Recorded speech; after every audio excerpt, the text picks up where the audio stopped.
Alright, I don't know what's going on again. I'm using default guns again. I should have got into the wolf fucker.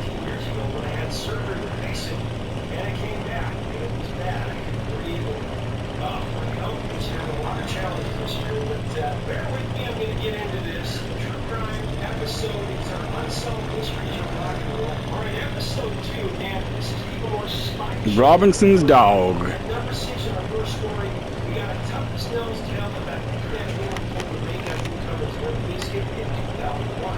You are not going to believe this story. It sheds some serious light on just how badass the handle was. Rest in peace, and true at all time. So by this point in his career, he was in completely uncharted territory. Van Halen and the third lead singer Gary Schroeder parted ways in 1999. 1998's Van Halen 3, the major disappointment, becoming the first Van Halen album to run 11 LPs to actually fail to certify platinum here in the U.S. Crazy. Seemed as if the glory days were behind his band. And Rob is singing our multi-platinum album here is big a little repeat.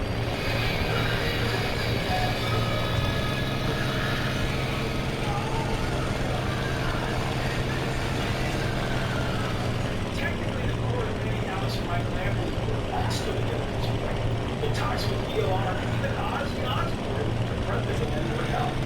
From about 1999-2003, Van Halen was more or less on hiatus. And this kid, for their part, was riding the fell wave of incredible loneliness, talking about a few weeks ago. By 2001, they released 3 multi-platinum. I can't even catch up to these guys here. After Limp Bizkit, guitarist Wes Borland quit the band in 2001. He was auditioning replacements.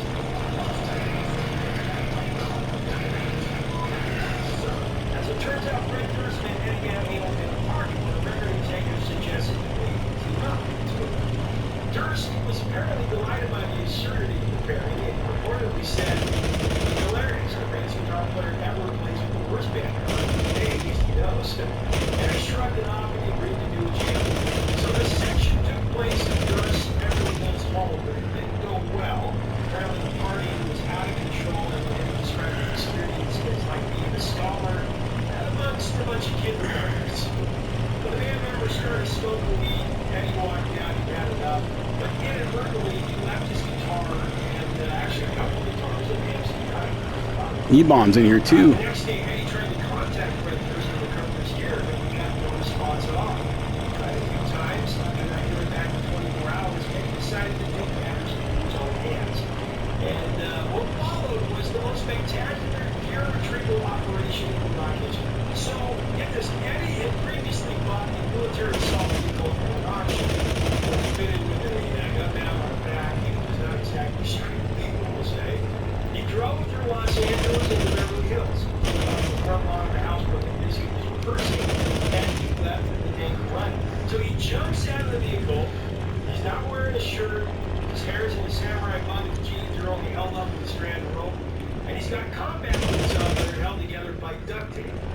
He had a G-Win in his hand, you can see it on here. When Durst answered the door, and he was not in a mood for pleasantries. He got straight to the point. He put his you-know-what to Durst's head, and he demanded to know where his equipment was. Here's how Eddie resolved the situation with a surrender late to the problem. And that angle answered the door. I put my G-Win to that stupid infrared and how it is, and I said, "Where's my shit on that road?" That infrared just turned one of his employees and starts yelling at him. So Eddie just stood on the front lawn, in broad daylight, mind you, the smoke was Wow. and he's Wow. up Durst as Durst's crew goes back and forth. Just wow. Absolute crap. I build use power a few times at least for up to 1 to 2 days. And while I love a good windy rainstorm, I need a backup power plan. So that my tiny house. Wow, that was a complete accident on my part. That was a complete accident on my part, right there. Something I can trust to maintain the temperature even when the power goes out. That's why today I'm testing the Jackery 3600 solar generator. And Yeah. Jackery sponsored this episode and sent me this unit to try out, which quite literally helps me keep the lights on. Anyone watching this video can tell that I was taking my time. I wasn't aggressively trying to take him down. Well, I mean, I was aggressive, but I wasn't recklessly trying to take him down. But what had happened was I had cut my engine power, I didn't mean to do that. Into the 3600 unit, but I today, cut my power to try and to see how it holds keep up with him, to keep from overshooting him.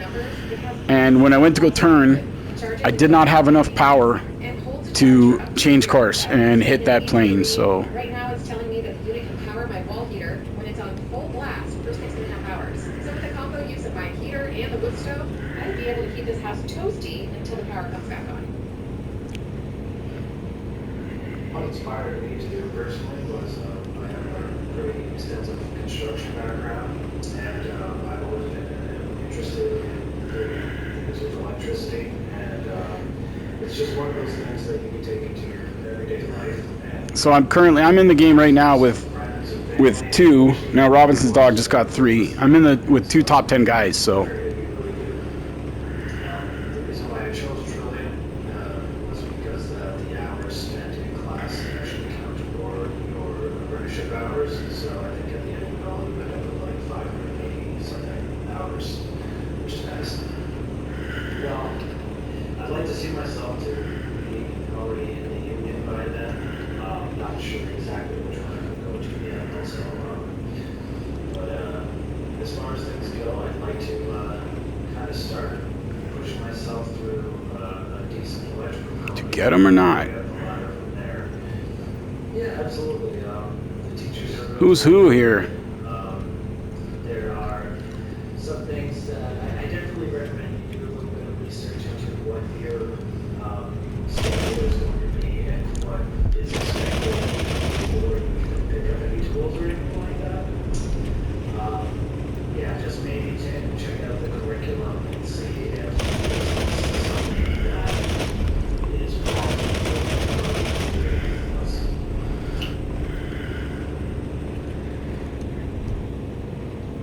guitars and I got Duck Hunter Raven. completely badass and highly illegal at the same time.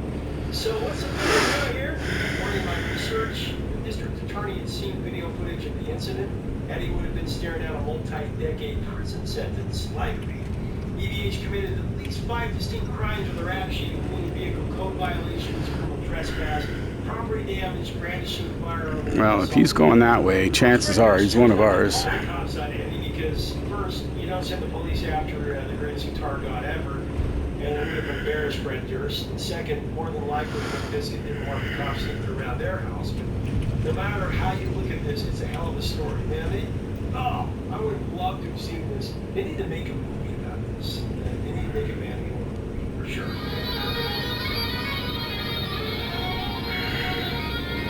All right, next up at number 5, I got a story of a crime spree inspired by a Beastie Boys music video. Yeah. 1986, the B-Boys, they dropped their debut LP on Rick Rubin's Def Jam Records. Of course, licensed deal, everybody has a copy, right? The album included the singles Little Sleep Till Brooklyn, Girls, Brass Monkey, and the double parentheses Smash. You gotta fight for the right to party.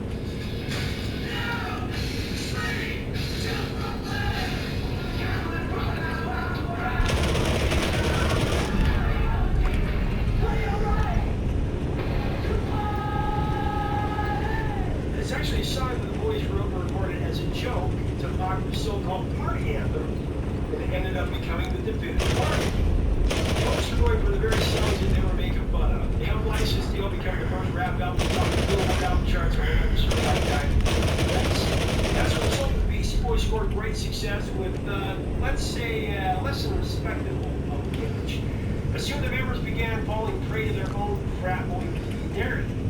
Making fun of the song about this, and then they started living it out. Said Adam MCA about it, it wasn't until Fight Your Right to Party came out that we started acting like drunken fools. At that point, our image shifted in a different direction. Started off as a goof on that college mentality song, but then we ended up totally personified. The Bad Boy reputation was further fueled by reports that the trio had made a music journalist cry during an interview. They'd also been banned from the CBS Records headquarters for stealing the camera, and all kinds of other hijinks.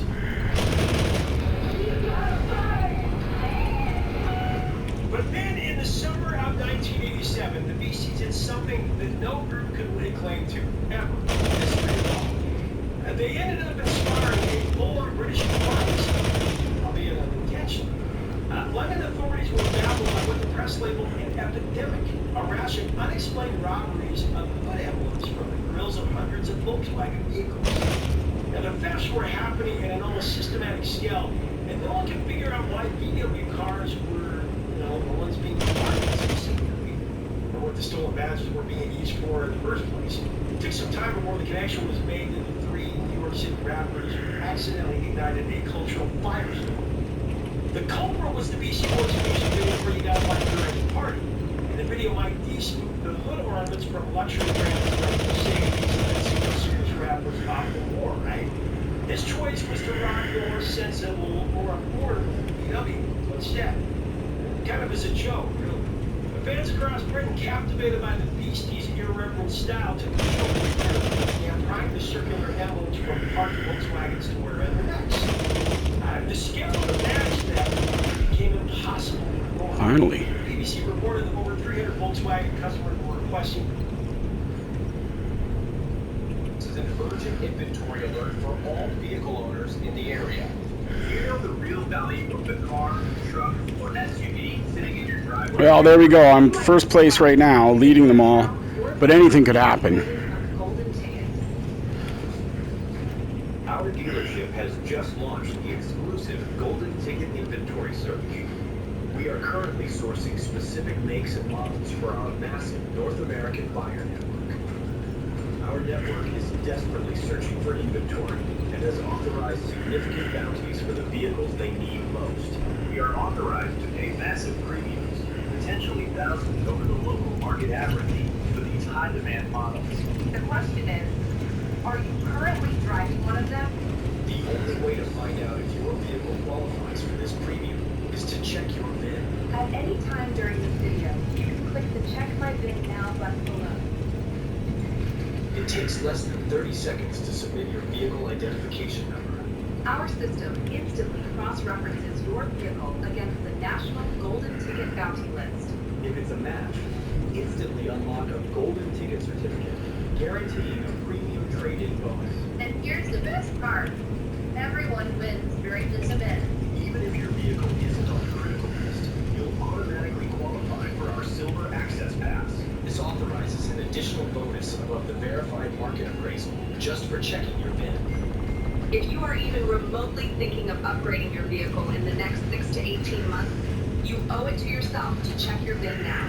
And remember, this appraisal is 100% confidential and no strings attached. You don't have to buy a vehicle from us. We will gladly buy yours outright and can write you a check on the spot. Plus, this month's manufacturer incentives, rebates, and special finance rates are exceptional. Combining a golden ticket bonus with these incentives could allow you to upgrade your ride for less than you might be paying now. But this is important.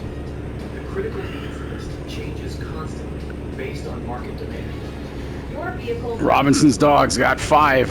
But that authorization. How does he find them all? Don't miss out on this unprecedented opportunity. Click the Check My VIN Now button and discover if you're holding a golden ticket.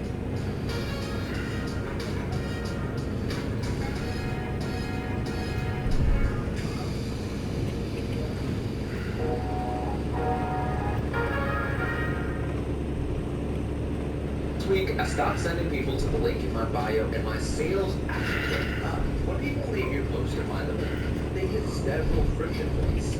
Most people just give up and scroll away. If you're paying for engagement, make sure you own it. I was able to fix this with ManyChat. Now that something someone shows interest in a comment, I deliver the link straight to the DMs. This is of highest intent. No searching, no friction, just a direct path to a sale. ManyChat syncs with existing tools like Kajabi. No.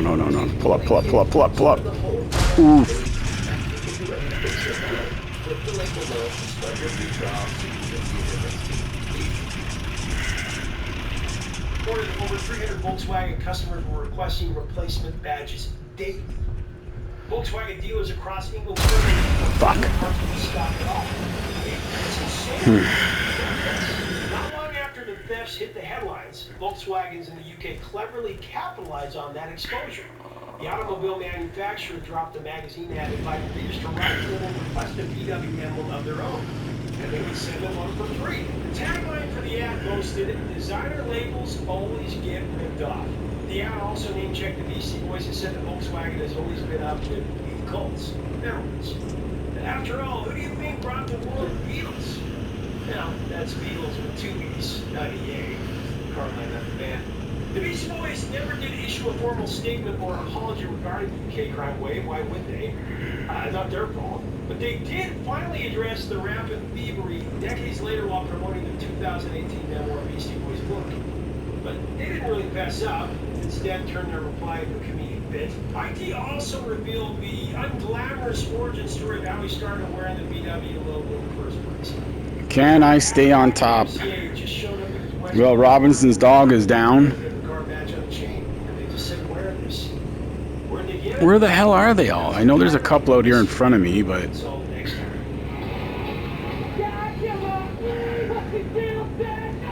All right, coming in at the number 4 spot, I've got Billy Idol's Holiday to Hell and Back for Bangkok Time. After Billy Idol's 9-year relationship with singer dancer actress Perry Lister collapsed in 1989, he and his friend Harry Johnson flew from LAX to Bangkok for a 3-week bender.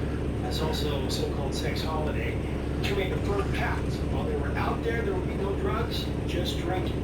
However, it was quickly spiraled out of control. After settling into the presidential suite at the Oriental Hotel, that's the actual name of the hotel, they spent a week cycling through the city's houses in ill repute, and that arrangement began to unravel.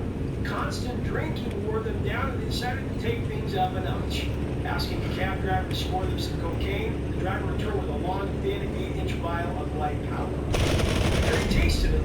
From this expression, the guy already knew what was going on. It was a China White heroin, the strongest he'd ever encountered. It only required a pinprick to achieve what he called a zombie high. Now, after finishing the heroin vial at the hotel, the pair attempted to leave Bangkok. But not before Mel Gibson and his family discovered Billy Idol passed out in the elevator. The doors repeatedly opening and closing on. Mel Gibson, according to Harry's account, said only, "Excuse me." He led his family to the next elevator. That would have been a sight to see. So what followed is, by Idol's own admission, largely missing from his memory, as he only recalls flashes. But he knows phone calls were flooding in from his label demanding that he return to Los Angeles. The thing is, Billy knew that he needed at least a week to detox before he could survive the Trans-Pacific flight. Said Billy, and I'm going to quote him exactly here, "The stuff was so strong, and severely addictive, we then had to get out before we could fly back home. It's a 14-hour flight, and there's no way you can do that without heroin. You got to get semi-well, so you can travel. We went to a pharmacy, and we got all these deodorants to knock ourselves out until we were kind of normal again. The two swapped heroin for Valium and heavy tranquilizers to manage the withdrawal. A decision that, as Billy Idol put it, dramatically worse. According to Billy, he doesn't do really well on tranquilizers, who would. They can completely change personalities. And as a result, Billy became violent and started smashing things.